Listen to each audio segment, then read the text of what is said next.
Ésaïe 58, c'est là qu'on tourne ce matin. La parole vivante et efficace de Dieu. On tourne avec l'épée à deux tranchants, l'épée de l'esprit. Et il n'y a rien de plus important pour le fondement de nos vies que la parole de Dieu. Puis il n'y a rien de plus important pour la vie de nos vies, pour l'expression de Christ dans nos vies, que l'Esprit de Dieu prenne ces paroles et les applique, les fasse, leur donne vie. Donc, on va lire, mais après qu'on ait lu quelques versets, j'aimerais vraiment qu'on prie parce qu'on a besoin de Dieu. On commence au verset 3 et on a lu le passage au complet, mais juste pour vraiment asseoir le sujet de ce matin sur le thème de l'acceptation. On commence au verset 3 qui nous dit, puis ici c'est les gens d'Israël qui parlent, « Que nous sert de jeûner si tu ne le vois pas, de mortifier notre âme s'il n'y a point d'égard? Voici le jour de votre jeûne, vous vous livrez à vos penchants et vous traitez durement tous vos mercenaires. Voici vous jeûnez pour disputer et vous querellez. Vous frappez méchamment du poing. Vous ne jeûnez pas comme le veut ce jour pour que votre voix soit entendue en haut. Est-ce là le jeûne auquel je prends plaisir? Un jour où l'homme humilie son âme, courber la tête comme un jonc et se coucher sur le sac et la cendre? Est-ce là ce que tu appelles un jeûne? Un jour agréable à l'Éternel? Voici le jeûne auquel je prends plaisir. Détache les chaînes de la méchanceté. Dénoue les liens de la servitude. Renvoie libres les opprimés. Et que l'on rompe toute espèce de joug. Partage ton pain avec celui qui a faim et fais entrer dans ta maison les malheureux sans asile. Si tu vois un homme nu, couvre-le et ne te détourne pas de ton semblable. » On va arrêter là pour l'instant. On va considérer l'ensemble des versets dans le message. Mais je voulais qu'on commence avec ça. Seigneur, on te remercie de ce que on sait qu'on tient dans nos mains ta parole. Tu t'es révélé à nous dans ta bonté et Seigneur, tu n'as pas fini, tu continues. C'est pour ça qu'on vient à toi maintenant. Esprit du Dieu vivant, toi qui nous enseignes toutes choses, on te prie de te révéler à nos cœurs. Révéler la grandeur de ta personne, de ton œuvre. Et Seigneur, que tu puisses produire du fruit dans chacune des vies ici. Briser ce qui n'est pas de toi. Merci que tu es celui qui brise. Parce que c'est ainsi que tu es celui qui reconstruit. Merci Seigneur que ton œuvre, elle est bonne, agréable, parfaite, parce que c'est ta volonté. On s'en remet entre tes mains, Seigneur, et on te remercie qu'on a ce temps ensemble, dans ta parole ce matin. Merci, au nom de Jésus. Amen. Les racines de l'acceptation, c'est le titre du message de ce matin. Ici, on a lu des versets où est-ce qu'on voit des gens qui recherchaient l'acceptation, mais par les moyens de la chair. Puis là, ils se plaignent à Dieu. « Hey, là, on s'est humilié, on a prié, on a fait nos petites prières, comme dirait quelqu'un que je connais. On a même jeûné, puis on n'a pas de réponse. » Écoutons ce que Jésus a à dire un peu sur la même sorte de pensée qu'il a adressée dans Matthieu 6,16. « Lorsque vous jeûnez, ne prenez pas un air triste, comme les hypocrites, qui se rendent le visage tout défait pour montrer aux hommes qu'ils jeûnent. Je vous le dis en vérité, ils ont leur récompense. »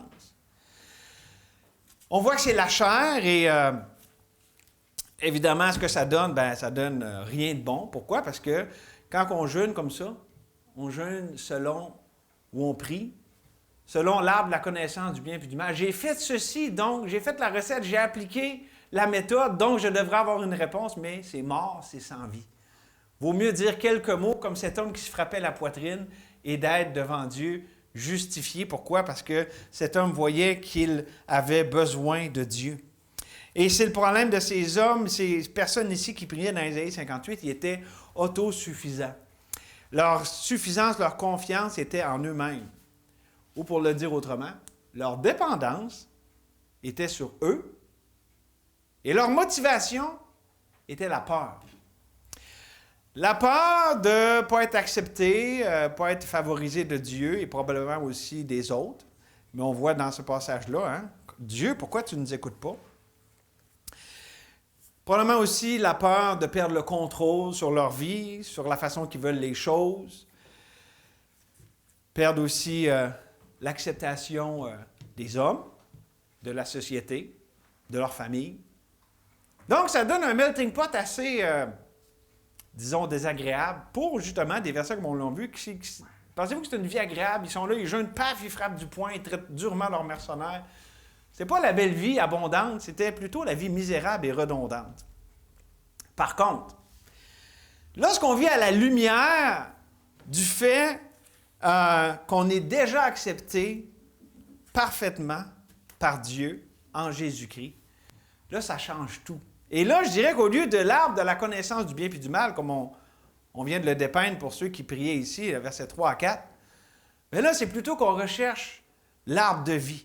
Et pour ça, évidemment, on doit dépendre de Dieu. Personne ne peut créer la vie, personne n'a la vie en soi-même.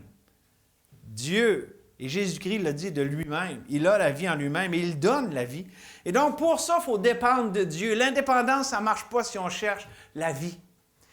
Si on cherche le bien puis le mal, on est capable. En fait, c'est ça toute l'idée. On a l'indépendance, mais pour avoir la vie, la vraie, abondante, satisfaisante, il faut dépendre de Dieu. Et la motivation, ce n'est pas la peur. La motivation, c'est la foi, c'est la confiance en Dieu, qui est au contrôle, qui est digne de toute confiance, et dans lequel nous sommes en parfaite sécurité, dans son amour parfait. Nous sommes acceptés dans le bien-aimé. Donc, on est ici, dans Ésaïe, puis avec le message qu'on va voir avec les racines de l'acceptation. On a deux recherches différentes. Deux recherches d'acceptation, selon deux arbres, avec deux sources, une source corrompue, une source de citernes crevassées qui ne retiennent pas l'eau, puis la source d'eau vive. Et on a aussi deux fins ou deux fruits tout à fait différents. Donc, on a vraiment un contraste. Et ça va être un message comme ça, avec le contraste de ces deux opposés diamétralement à l'opposé l'un de l'autre. C'est la vie et la mort. Ou pour le dire dans les mots de Moïse. Et ça, les mots de Moïse, je vais vous dire des mots de Moïse. Je prends aujourd'hui à témoin contre vous le ciel et la terre. J'ai mis devant toi la vie et la mort, la bénédiction et la malédiction. Et c'est quoi la fin du verset? Choisis la vie. Choisis la vie. On pourrait dire, choisis Jésus-Christ. Il est la vie. Choisis la vie, toi et ta postérité. Maintenant, on parle de deux arbres. Des arbres, qu'est-ce que ça a? Ça a des racines. Le titre du message, c'est les racines de l'acceptation. On va aller aux racines de l'arbre de vie. Pour y arriver, on va voir trois éléments d'enracinement dans l'arbre de vie. Trois éléments d'enracinement dans l'arbre de vie. D'abord, l'appel à l'arbre de vie, ou ce qu'on peut appeler le désir de la foi. L'appel à l'arbre de vie, ou le désir de la foi. Regardez ce que ça dit au début du verset 3. « Que nous sert de jeûner si tu ne le vois pas? De mortifier nos âmes s'il n'y a point d'égard. » Puis en comparaison avec à quoi j'ai référé Jésus qui appelle hypocrite les gens qui jeûnaient, qui se mortifiaient, qui se donnaient toutes sortes de misères pour essayer d'avoir la faveur de Dieu. On voit qu'il y a vraiment un parallèle entre les gens dans Ésaïe 58 puis ceux que Jésus dénonçait dans Matthieu 6. Ah oui, ils jeûnaient, puis ils priaient, puis il y avait l'apparence, on les voyait, puis on va dire, ils ont vraiment l'air des gens sérieux qui cherchent le Seigneur. D'ailleurs, quand on lit ça, on voit des gens ici, c'est ça, qui se mortifient, qui jeûnent, hein, qui se privent comme ça pour essayer d'avoir la faveur de Dieu. Donc on pourrait dire, c'est quoi le problème? Le problème, c'est qu'en réalité, c'est ce sur quoi Ésaïe, puis Jésus aussi dans Matthieu 6, il lève le voile, c'est que c'était des désirs tournés vers soi. Désir de sa volonté. Dieu, je t'invoque pour mes affaires que moi je veux. Que ma volonté se fasse et non la tienne. Pensez-vous que c'est agréable quand on arrive à Dieu comme ça? Autrement dit, il y avait de l'égocentrisme, mais aussi quand on voit, ici dans Ésaïe, mais aussi du temps de Jésus, il y avait évidemment aussi un désir de louange des hommes. Vous voulez bien paraître devant les hommes, avoir les acclamations et tout ça. Donc, on parle ici d'un désir d'acceptation humaine, qui est à l'antipode, et je dirais même encore plus, qui est contre l'appel à l'arbre de vie. Savez-vous que pour beaucoup ici, la vie abondante, l'appel à l'arbre de vie, le désir de la foi, va contre un autre désir, celui d'avoir l'acceptation des hommes, d'être accepté, parce qu'il y a un prix à la foi. Jésus est un homme de douleur accoutumé à la souffrance. Jésus était rejeté, Jésus était mal compris. Si on marche dans ses voies, si on marche par la foi, il faut s'attendre à ce qu'il y ait des gens qui ne vont pas nous aimer, qui ne vont pas nous comprendre, qui vont nous rejeter. Mais en fait, ce n'est pas nous qui rejettent, ils rejettent Christ qu'on suit. Et savez-vous que la Bible nous dit que même dans nous, il y a des désirs de la chair, il y a des désirs de l'esprit, puis que les deux sont mutuellement exclusifs. Connaissez-vous ce verset-là? En Galates? Je vous dis, je dis donc, marchez selon l'esprit, vous n'accomplirez pas les désirs de la chair, car la chair a des désirs contraires à ceux de l'esprit. Et l'esprit en a de contraires à ceux de la chair. Ils sont opposés entre eux afin que vous ne fassiez pas ce que vous voudriez. Si vous êtes conduits par l'esprit, vous n'êtes point sous la loi. C'est pour ça que c'est tellement important quand on comprend l'appel de l'arbre de vie, l'appel de Christ à lui-même, l'appel de la vie abondante. Cet appel, lorsqu'on y répond, crée en nous un désir plus grand, plus fort, qui expulse dans notre vie l'attirance vers le bas, la mort. Lorsqu'on répond à cet appel de Dieu à lui-même, répondre à cela, il y a une délivrance déjà de la mort, de tout ce qui nous tire vers le bas. C'est pour ça que c'est tellement important, le désir de la foi. Désirer. Souvent, beaucoup de vies chrétiennes ont transformé avec ce cri de la foi, cette réponse initiale à l'appel. Il doit y avoir quelque chose de plus à la vie chrétienne que ce que je suis habitué de vivre. Ça, c'est une bonne question à se poser. C'est un bon mécontentement. De dire, ben là, c'est-tu normal que je sois habitué à la défaite, puis des fois surpris par une victoire, puis je regarde les promesses de la Bible, puis j'écoute Jésus quand il parle des évangiles, puis les épîtres, et le livre des Actes. Voyons, il me semble que je passe à côté de quelque chose. Non, tu ne passes pas à côté de quelque chose, tu passes à côté de quelqu'un, tu passes à côté de celui qui t'appelle à lui. L'appel de l'arbre de vie, Christ est notre vie. Le désir de la foi, c'est ça. Et donc, on est appelé par Dieu lui-même à croire et à agir selon la conviction qui nous appelle à lui. Et ça, mes amis, c'est supérieur à toute aspiration d'acceptation qu'on pourrait avoir. Tu sais, si je veux être accepté et que tout le monde m'aime, ça ne va jamais arriver. Mais si je veux que Dieu m'accepte et il m'aime, certainement que ça va arriver, c'est déjà arrivé. Si vous êtes un enfant de Dieu, c'est déjà arrivé. Et vraiment, là, littéralement, ça va mettre à mort votre désir de vouloir l'approbation des hommes quand vous êtes sécure et certain dans l'acceptation de Dieu. Ce qu'on voit dans le mois d'août, c'est super important. Dieu, notre source d'acceptation. Comment de vies sont détruites parce qu'on cherche à gauche, à droite, dans les choses, dans les personnes, l'acceptation que juste Dieu peut nous donner. Ici-bas, de l'acceptation, là, c'est pas mal chancelant et chambranlant. C'est décevant. Parce qu'on est humain. Puis l'humain, ça fait des hommeries, puis des hommeries, bien c'est plate.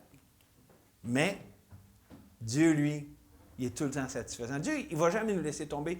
C'est tout le temps, pour le mettre en mots pragmatiques, ça marche tout le temps avec Dieu. Parce que Dieu est fidèle. Et savez-vous que pour moi, là, j'ai découvert, spécialement dans les 3 dernières années, je dirais que l'une des plus grandes grâces, des fruits des 3 dernières années, c'est que Dieu a brisé, puis là, je parle pas en termes de perfection, je parle en termes de puissance. Dieu a brisé la puissance de la crainte de l'homme dans ma vie. On parlait de ça un des matins quand on s'en allait au séminaire. Briser la puissance de la peur. Puis c'est ça que je priais aussi un matin. Dieu veut aussi le faire dans cette Église. Savez-vous, je crois, puis là, je ne veux pas avancer une théorie, là, mais s'il y a une des plus grandes puissances qui freine l'œuvre de Dieu, et ça, de toute dénomination confondue, qui freine le peuple de Dieu, l'Église du Dieu vivant, c'est la peur.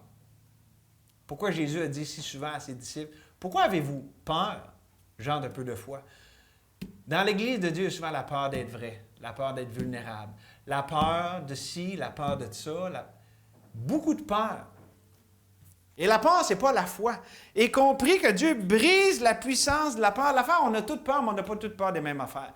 Mais on peut résumer, comme je l'ai dit dans les quelques derniers messages, on a peur de ne pas être au contrôle, de perdre le contrôle ou quelque chose par rapport au contrôle. J'ai une bonne nouvelle pour vous autres. On ne contrôle rien. Pourquoi qu'on aurait peur anyway? Exactement. Fait que, on n'a pas besoin d'avoir peur de perdre quelque chose qu'on n'a déjà pas. Voici l'image que quelqu'un a dit dans notre temps là-bas. En fait, ça vient de je ne sais pas trop qui. Là, il citait, c'est une citation. Fait que là, je vous cite une citation. Fait que ce ne sera peut-être pas exact, là, mais... Être un chrétien qui pense qu'il est au contrôle, c'est comme une gang de fourmis sur un bout de bois qui flotte sur une rivière, puis il pense qu'il contrôle quelque chose pour que le bout de bois s'en aille vers le rivage. Pensez-vous qu'ils contrôlent vraiment? Ils sont là, puis ils se donnent de la misère sur leur petit bout de bois, mais c'est ça. Dans la vie, là, qu'est-ce qu'on contrôle? Pas grand-chose. Mais j'aimerais juste vous dire, cette puissance de la peur a été brisée par la puissance expulsante et plus grande. La loi de l'esprit de vie en Jésus-Christ m'a libéré de la loi du péché puis de la mort lorsque j'ai compris que j'étais accepté puis aimé par Dieu. J'ai eu une libération. C'est pas comme si là maintenant je suis parvenu puis que je suis plus sujet à la crainte de l'homme, mais vraiment, je vous le dis, là, la puissance a été brisée. Ça n'a plus cette puissance sur moi. J'essaie de trouver un synonyme, mais ça n'exerce plus ce contrôle sur moi. Moi qui avais peur de perdre le contrôle, ça me contrôlait, puis lorsque je laisse à Dieu le contrôle, j'ai la libération. C'est ironique, hein? Mais c'est ça la foi.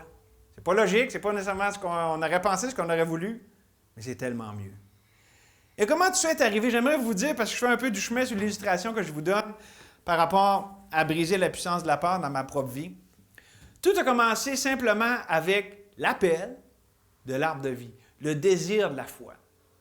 Savez-vous que tout ce que Dieu a permis, là, c'était tellement une réponse au fait que dans mon cœur, puis je sais ça travaillait beaucoup dans ma vie, dans mon couple, dans ma famille, dans l'Église. Voyons, il y a sûrement plus que ce que nous... Il y a plus à la vie chrétienne que ce que nous, on peut être satisfait avec. Et c'est simplement ce choix de la foi, ce pas de la foi, appelez-le comme vous voulez, de mettre Dieu en premier, de le laisser contrôler, de le laisser diriger. N'est-ce pas ce qu'on a fait comme Église? Mais c'est arrivé tellement aussi dans tellement de niveaux de ma vie. Puis là, commence l'aventure de la foi, le débordement de la foi. C'est une aventure extraordinaire. Et qu'est-ce que Dieu nous fait découvrir? Il nous fait découvrir simplement qu'il est déjà là. Christ en nous, l'espérance de la gloire. Et c'est là pour moi que vraiment, ça l'a commencé, ça l'a déboulé dans le bon sens du terme, simplement en répondant à l'appel de l'arbre de vie de Christ, notre vie, le désir de la foi. Puis une fois qu'on a ce travail-là initial de commencer, il y a un autre élément qui va encore plus enraciner notre foi dans le Seigneur. Non seulement l'appel, c'est la première, mettons le pas initial, mais ensuite il y a l'appréciation de l'arbre de vie. Et ça, j'ai appelé ça la reconnaissance de la foi. C'est bon avoir un désir, mais être reconnaissant. Soyez reconnaissant. Regardez ce que ça dit au verset 8 à 9. Regardez ce que Dieu dit ici. Lorsqu'il a parlé du bon jeûne, après ça, il parle des fruits de tout ça. Alors ta lumière poindra comme l'aurore, et ta guérison germera promptement, ta justice marchera devant toi, et la gloire de l'Éternel t'accompagnera. Alors tu appelleras, et l'Éternel répondra. Tu crieras, et il dira, me voici. Si tu éloignes du milieu de toi le joug, les gestes menaçants et les discours injurieux. Puis si on regarde aussi... parce que je vais m'amener ces vérités de l'Ancien Testament à la lumière du Nouveau. Ça nous dit, ça c'est tellement des vérités précieuses. Dans Éphésiens 1, il nous a prédestinés dans son amour à être ses enfants d'adoption par Jésus-Christ selon le bon plaisir de sa volonté. Puis écoutez le verset 6, Éphésiens 1, 6, pour célébrer la gloire de sa grâce dont il nous a favorisés dans le bien-aimé. L'acceptation qu'on a de Dieu vient de sa faveur. On a été favorisés. Et ça, mes amis, lorsqu'on voit ici, n'est-ce pas la faveur de Dieu qui fait que la guérison germe, Dieu pointe comme l'aurore, marcher dans la justice, il nous accompagne, il répond aux prières, Dieu qui nous dit « me voici ». Ça, c'est la faveur de l'Éternel. Ça, c'est des faits précieux dans lesquels non seulement on est appelé à se reposer, mais aussi à bâtir nos vies. C'est ça l'essence de ce que c'est l'appréciation de Christ, notre vie, de l'arbre de vie. De vivre à la lumière de notre union avec Jésus-Christ. Savez-vous que vous n'avez pas besoin d'essayer plus fort, de mourir à vos tendances pécheresses. Vous avez besoin de vivre à la lumière que Dieu vous a déjà délivré. Vous êtes déjà mort avec Christ et vous êtes vivant avec lui. Le problème dans nos vies, c'est lorsque le péché, la chair, se manifeste dans notre vie et dans notre cœur, parce que oui, ça arrive encore. Le péché qui nous enveloppe si facilement. Bien là, souvent, c'est quoi qu'on fait comme équation dans notre tête? On craint que l'acceptation de Dieu a changé. « Hey, le Dieu n'est pas content de moi. » Mais pensez-y bien, là. Est-ce que la disposition de Dieu a pu changer?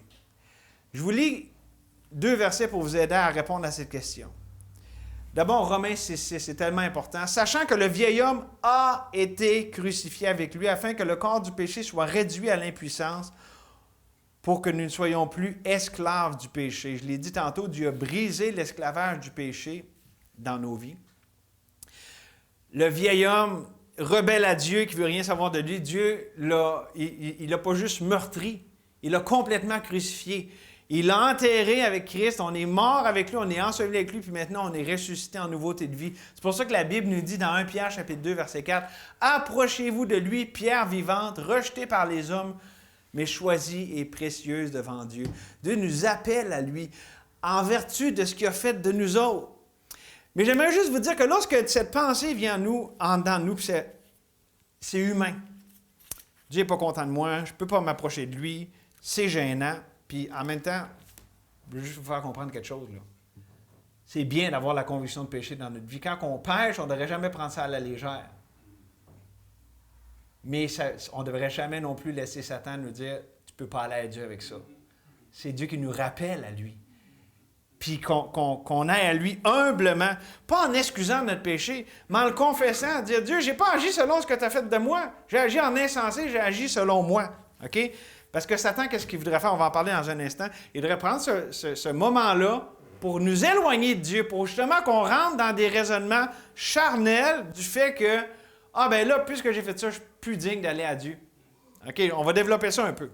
Parce que ce raisonnement-là, c'est un raisonnement de la chair. OK? C'est, selon Éphésiens, là, c'est un de ces raisonnements qui s'élève contre la connaissance de Dieu, qui a besoin d'être amené captif à l'obéissance de Christ. Dans les moments comme ça, où est-ce qu'on marche par la chair et non par l'esprit, OK?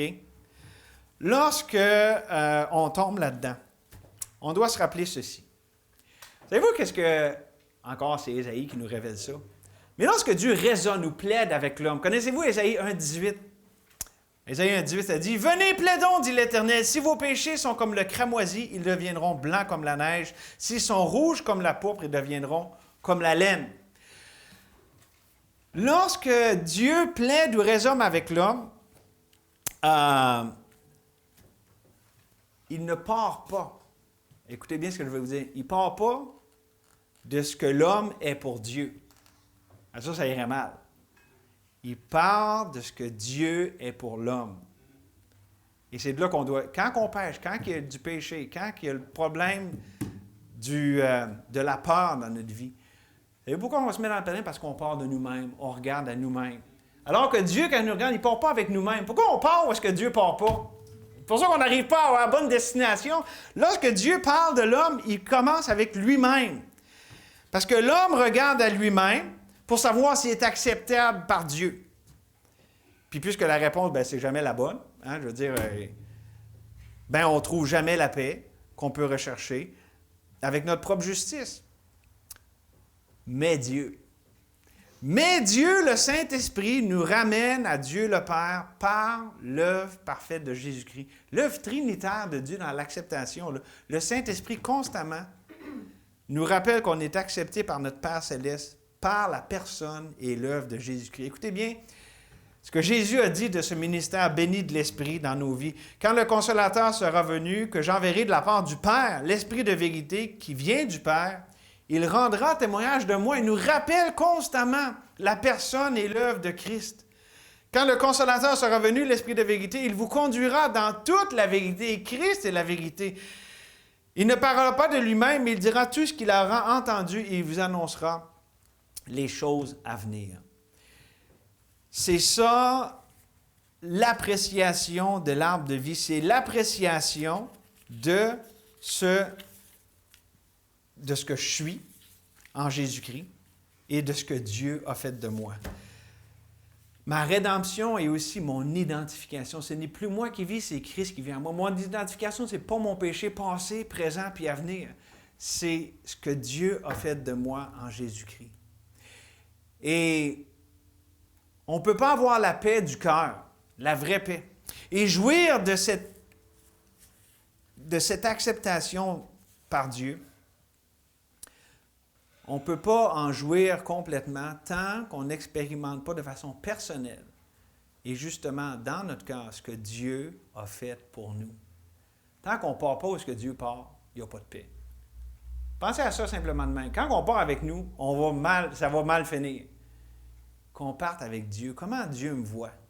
Si vous êtes un enfant de Dieu, là, puis on va en parler dans un instant tantôt, là, vous allez voir, j'ai une phrase percutante à vous partager. Là, je vous la dis là parce que j'en vois qui s'endorment déjà. Là. Mais qu'est-ce que Dieu me dit qu'il a fait de moi? Ce que je suis là en Jésus-Christ, je suis saint, je suis accepté, je suis valorisé, je suis aimé, je suis honoré. Parce que je le répète, il nous a favorisés dans le bien-aimé. Si vous ne le croyez pas, bien là, pas à moi qu'il faut parler, arrangez-vous avec Dieu, c'est lui qui le dit. Il faut qu'on le croie, c'est ce que la Bible nous dit, c'est la reconnaissance de la foi. Être reconnaissant pour ce que Dieu a dit qu'il a fait de moi, ce qu'il m'a donné en Jésus-Christ. Fait qu'on commence à s'enraciner plus profond. Encore un dernier élément d'enracinement dans cet arbre de vie, c'est l'appropriation. Non seulement l'appel, non seulement l'appréciation, mais maintenant l'appropriation. L'appropriation de l'arbre de vie. Et regardez dans Ésaïe 58, les versets 9 à 12. 10 à 12. Si tu donnes ta propre subsistance à celui qui a faim, si tu rassasies l'âme indigente, ta lumière se lèvera sur l'obscurité, et tes ténèbres seront comme le midi. L'Éternel sera toujours ton guide. Il rassasiera ton âme dans les lieux arides. Il redonnera de la vigueur à tes membres. Tu seras comme un jardin arrosé. Voyez-vous des images d'abondance, de satisfaction, comme une source dont les eaux ne tarissent pas. Les tiens rebâtiront sur d'anciennes ruines. Tu relèveras des fondements antiques. On t'appellera réparateur des brèches, celui qui restaure les chemins, qui rend le pays habitable. Ça, c'est vraiment le fruit de la confiance en l'Éternel, en son œuvre favorable envers nous autres. Je vous illustre ça en partant avec quelque chose de bien simple. Encore là, je prends mon exemple personnel, mais je pense qu'on peut pas mal, je pense que beaucoup ici peuvent s'identifier à ça. Trop souvent, là, je suis tombé dans le piège, et je peux encore tomber dans le piège. Tout va bien, donc Dieu est content de moi. Dieu m'aime, Dieu m'accepte. C'est facile quand ça va bien. Hein?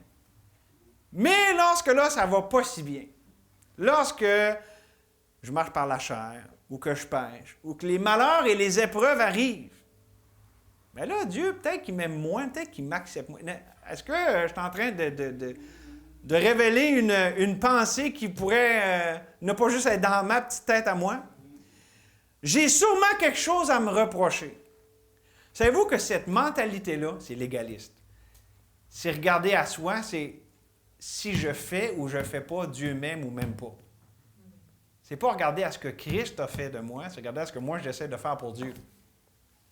Pas pour rien que ça nous décourage. Et écoutez bien la phrase que je vais dire, là voici ma phrase choc.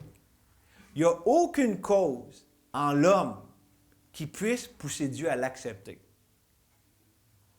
Il n'y a aucune cause en l'homme qui puisse pousser Dieu. Fait que, tu sais, essayer, là, c'est vouer à l'échec. En moi-même, là, ça va jamais. Tu sais, puis, non, mais là, j'ai bien agi, là, Dieu doit être. Non, il n'y a rien en moi-même, de par moi-même, qui puisse pousser Dieu à m'accepter. C'est pour ça qu'autant pour quelqu'un qui est sauvé que quelqu'un qui n'est pas encore sauvé, on doit en arriver au point d'arrêter d'essayer de donner des causes à Dieu pour qu'il nous donne sa grâce. Pensez-y, là. C'est un non-sens parce que la grâce, ça ne peut pas se mériter. Puis là, je vous lis là-dessus. Si vous avez de la misère à le voir, je vous lis Romains 11, le verset 6. « Or, si c'est par grâce, ce n'est plus par les œuvres. Autrement, la grâce n'est plus une grâce. Et si c'est par les œuvres, ce n'est plus une grâce. Autrement, l'œuvre n'est plus une œuvre. » Dans le fond, c'est ça. C'est soit que j'accepte que Dieu m'aime, m'accepte en son Fils Jésus-Christ, ou soit que j'essaie par moi-même. Et savez-vous quoi? Beaucoup de chrétiens tombent là-dedans, et je veux un peu développer sur ce point-là. On est accepté en Jésus-Christ. Il est notre acceptation.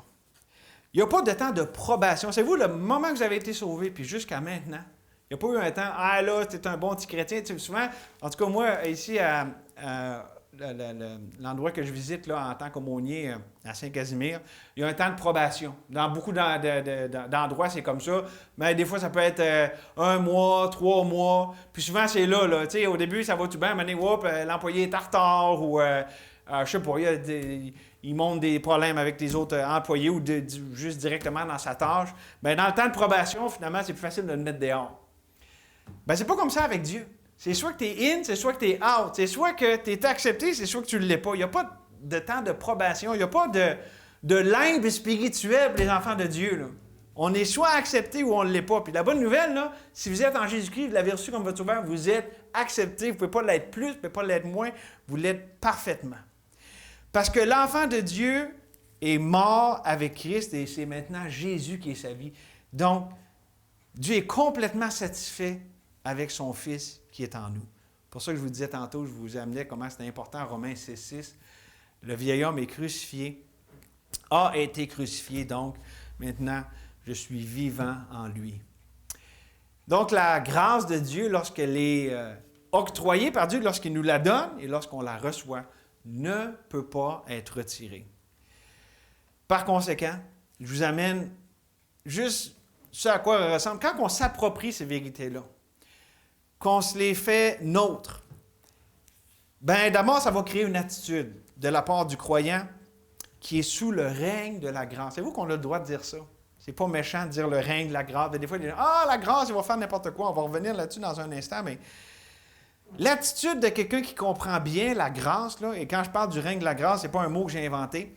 C'est-à-dire, afin que, ça c'est Romains 5, 20 et 21. « Or, la loi est intervenue pour que l'offense abonde, mais là où le péché a abondé, la grâce a surabondé, afin que, comme le péché a régné par la mort, ainsi la grâce règne. » C'est les mots de la Bible, c'est le règne de la grâce par la justice pour la vie éternelle par Jésus-Christ, notre Seigneur. Aussi Romains 6, 14. « Car le péché n'aura point de pouvoir sur vous, puisque vous êtes non sous la loi, mais sous la grâce, ou pour le dire autrement, sous le règne de la grâce, sous l'autorité, sous la grâce, le règne de la grâce. » Donc, quelle attitude ça va créer chez quelqu'un qui croit à ça, qui croit qu'il est sous le règne du Dieu bienveillant, du Dieu de toute grâce? Bien, d'abord, il va croire, et je dirais même, il va être convaincu qu'il est aimé par Dieu, même s'il n'en est pas digne. C'est un fait. Il refuse de recourir aux résolutions puis aux vœux. Là. « Ah, Dieu, là, je vais être fin, là. Tu sais, j'ai vraiment fait des niaiseries, mais là, je vais être vraiment fin, là. » Pourquoi qu'il refuse? Parce que ça, c'est une pensée égocentrique. Ça commence où? Ça commence avec Dieu ou ça commence avec soi? Ça commence avec soi. C'est nous autres, les initiateurs. C'est égocentrique, c'est pas christocentrique. Quelle est l'attitude d'un croyant sous le règne de la grâce? Il s'attend à la bénédiction de Dieu, même s'il est tout à fait conscient qu'il en est indigne. Parce qu'il sait que sa vie n'est pas basée sur ses mérites. Puis il reconnaît que le châtiment de Dieu dans la vie, là, il y a des épreuves et tout ça, mais il reconnaît ces châtiments, ces épreuves comme la preuve de son amour, pas comme la preuve de son rejet, puis que Dieu n'est pas content, que c'est la preuve de son amour. Dieu ne nous laisse pas nous endurcir. Et lorsqu'on a cette attitude-là qui se développe dans nos vies, on va faire des belles découvertes. On va découvrir c'est quoi que ça veut dire vivre sous le règne de la grâce. on va voir que essayer d'être meilleur, essayer d'être acceptable, c'est manquer le fait de se voir en Jésus seul, à la lumière de mon union avec lui. Je veux dire, pourquoi j'essayerais d'être mieux quand déjà Dieu dit que je suis parfaitement accepté? Et aussi, qu'est-ce qu'on découvre lorsqu'on est sous le règne de la gloire, de la grâce? On découvre qu'être déçu de soi-même. Tu sais, des fois, on dit « Ah, je suis déçu de moi-même. » Voulez-vous une petite pensée là-dessus? Bien, être déçu de soi-même, c'est croire en soi-même. Fait que pourquoi je serais déçu de moi-même? Je veux dire, si je crois, est-ce que je dois croire en moi-même? Non, je dois croire en Christ en moi. Si je vis dans la foi en moi? Non, la foi en Christ qui vit en moi. Savez-vous qu'est-ce qu'on découvre aussi? Là, je vous dis, j'ai plus des orteils, là, puis c'est bien correct, là. Ça vous apprendra. Il y en a un ici qui met des bottes à cap à l'église. Je pense que c'est le seul, mais la prochaine fois, vous le saurez, là. Le découragement, c'est de l'incrédulité. Le découragement, c'est de l'incrédulité parce que c'est, au lieu de regarder à soi, au lieu de regarder à Dieu, à son plan souverain et bienveillant. Pourquoi je serais découragé si Dieu permet toutes choses et est au contrôle de toutes choses? Ah, c'est vrai qu'il y a des bouts de poche et il y a des situations plates. Mais je ne laisse pas ça me décourager parce que je sais que Dieu est toujours sur le trône. Un autre qui pile ses orteils. L'orgueil, c'est de l'aveuglement. Être orgueilleux, c'est être aveugle. Parce que on n'a rien de toute façon pour se tenir devant Dieu en nous-mêmes, pour être acceptable. Pourquoi je serais orgueilleux? C'est quand on n'a rien. Qu'est-ce qu'on peut bien offrir de plus? Et une dernière découverte qu'on fait lorsqu'on est sous le règne de la grâce, lorsque la bénédiction de Dieu n'est pas là. Tu sais, des fois, là, quand on n'est pas sur le top de la montagne, puis que c'est pas comme super extraordinaire comme on voudrait, là, bien, on découvre que, dans le fond, ces choses-là, oui, Dieu les permet, mais il les permet pourquoi? Pour nous montrer notre incrédulité et non pas notre manque de dévouement. Parce qu'on dit, Dieu ne me bénit pas, donc là, il faut que je fasse plus, puis là, il va me bénir. C'est pas parce que tu fais plus, c'est parce que tu ne fais pas confiance. C'est pas une question de faire plus, c'est une question de faire plus confiance à Dieu. Lorsqu'on comprend ces choses, lorsqu'on les voit, lorsque Dieu nous en convainc, c'est révolutionnaire. On ne voit plus la vie de la même façon. Et la majorité du monde chrétien renverse l'ordre divin. Vous voyez, écoutez bien ce que je vais vous dire. La majorité du monde chrétien part du dévouement envers Dieu. Puis là, si tu es dévoué envers Dieu, tu vas être béni. Alors que l'ordre divin, c'est non, c'est l'inverse. Tu es déjà béni de toutes les bénédictions dans les lieux célestes que tu fais en retour. Donc, Dieu ne dit pas, sois dévoué, je vais te bénir. Il dit, tu es tellement béni, offre donc ton corps en sacrifice vivant, saint et agréable à moi.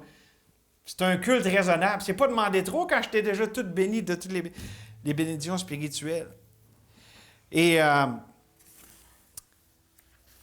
savez-vous que c'est la loi qui prend la bénédiction, qui rend, la bénédiction conditionnelle. Celui qui fait ces choses vivra par elles. Mais si tu ne les fais pas, tu vas mourir par elles. C'est la loi qui pense de même. Tandis que Dieu, la nouvelle alliance, Dieu donne toutes les bénédictions, même si on ne les mérite pas, de façon inconditionnelle, et toute la dévotion, le dévouement à notre Dieu en découle. Parce que lorsqu'on comprend ça, qu'est-ce qu'on ferait d'autre que de se donner complètement à Dieu de bon cœur? Connaissez-vous l'illustration du piège à chaise, comme je disais quand j'étais petit? Un singe. Il y a des mots que j'avais de la misère à dire quand j'étais petit. Pour lui dire un singe, je disais un chaise. C'est normal, grand-papa lui faisait chasser son linge. Fait que moi, je dis un chaise, puis OK. Connaissez-vous le piège à singe? Là, il y a différentes variantes, mais c'est un piège qui marche pour de vrai. C'est que tu mets un biscuit, une affaire qu'un singe aime, là. Tu mets ça dans un contenant avec une ouverture qui est plus large que le contenant en tant que tel. Un vase, mettons, OK? Peut-être pas un vase, parce qu'il probablement qu'il va le briser, mais le singe, il met sa main dedans, puis là, il prend, on va dire que c'est un biscuit, OK? Il prend le biscuit, puis là, il veut le ramener, sauf qu'il sait que pour être capable d'enlever sa main de l'ouverture qui est fermée, il a besoin de l'ouvrir. Donc là, il va le perdre. Il ne veut pas le laisser aller. Moi, j'ai souvent entendu cette illustration-là par rapport à la convoitise dans notre tic. Ah, il faut qu'on laisse aller. Puis là, laissez aller votre convoitise, là. C'est ça mon illustration. Non, c'est pas ça mon illustration. Le piège, j'ai bien de la misère avec ça. Le piège à singe est-il sèche ou asséché? Non, là, c'est pas la bonne affaire. Prenez le singe là, qui a un biscuit dans les mains. Là.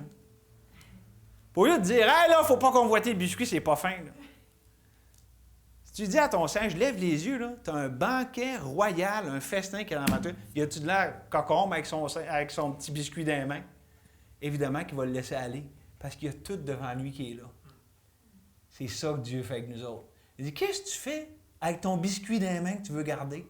Je t'ai béni de toutes les bénédictions, puis tu peux y prendre part. Viens, comme avec le fils prodigue, on se réjouit, on tue le veau gras, tu as déjà tout. Qu'est-ce que tu fais à rester avec ta main fermée comme ça? Comme un singe dans son piège.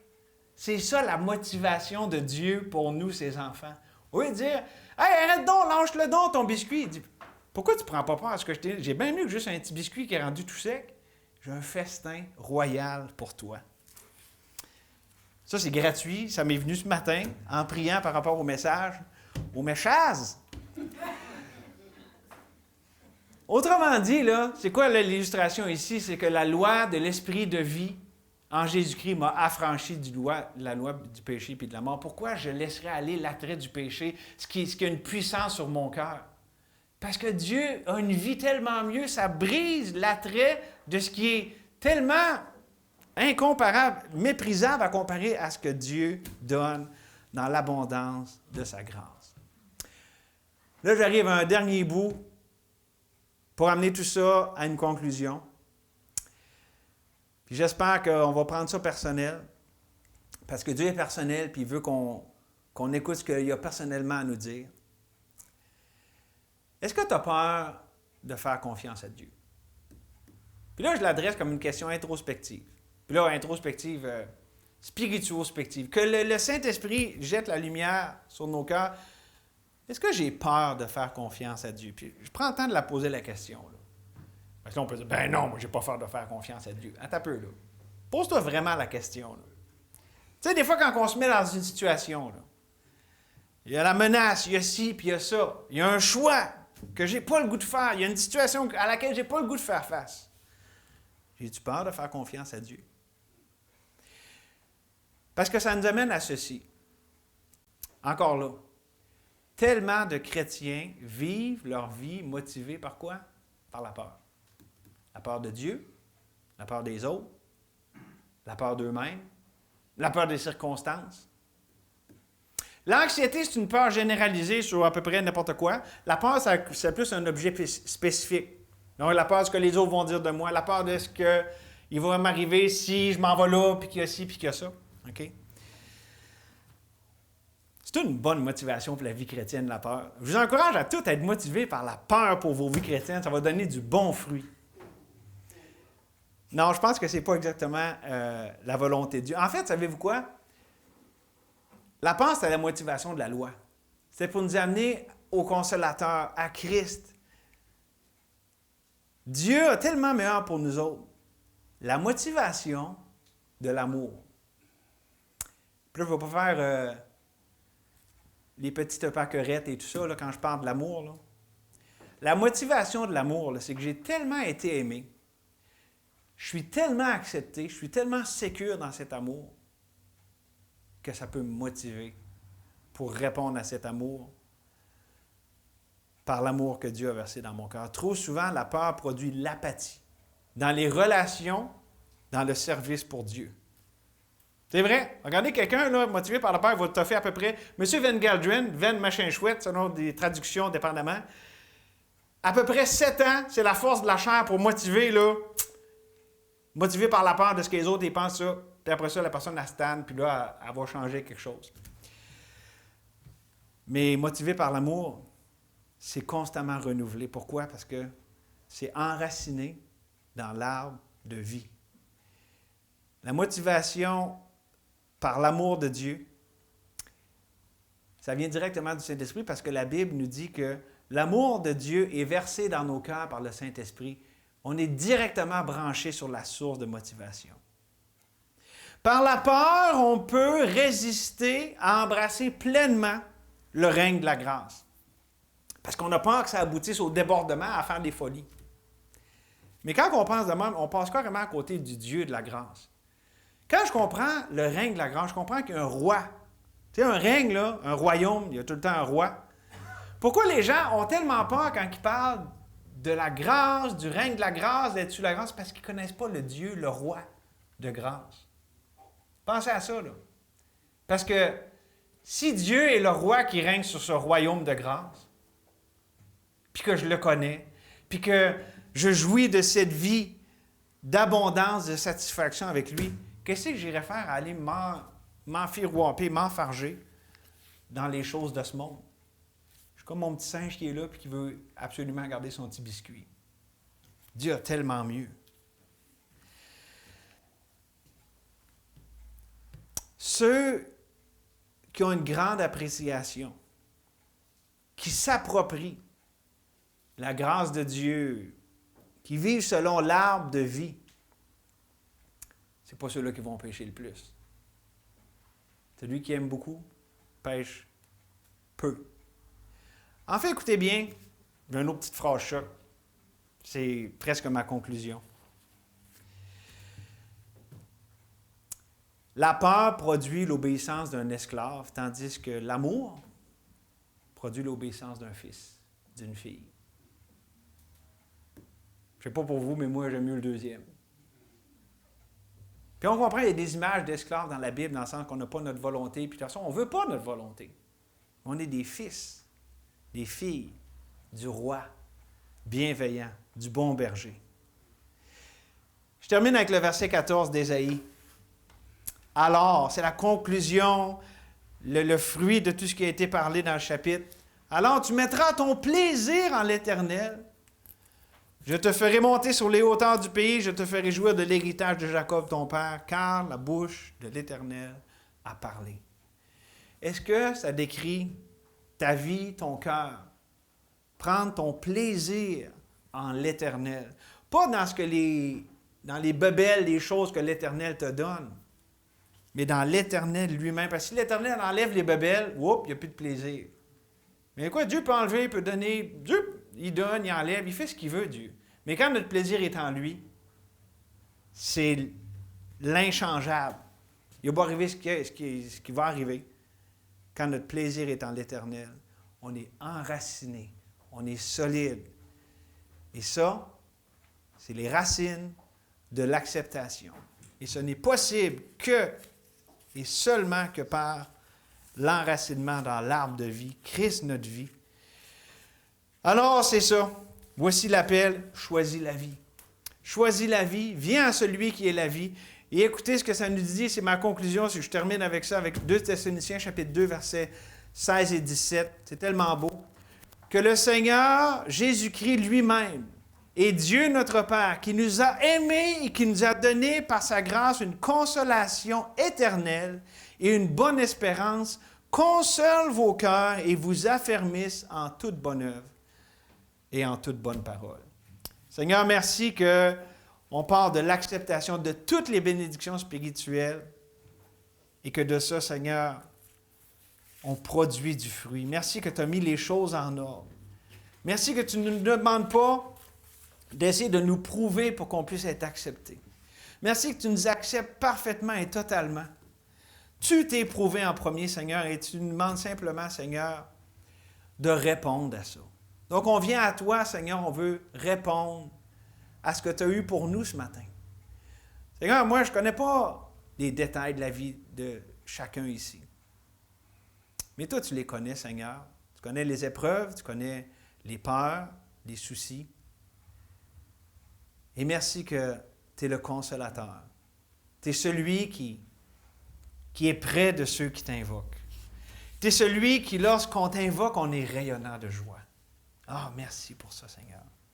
Merci que tu es digne de toute notre confiance ce matin. On s'en remet à toi, Seigneur. On s'abandonne à toi. Étant enraciné, fondé dans l'amour, enraciné en toi. Merci, Seigneur. Merci. Au nom de Jésus. Amen.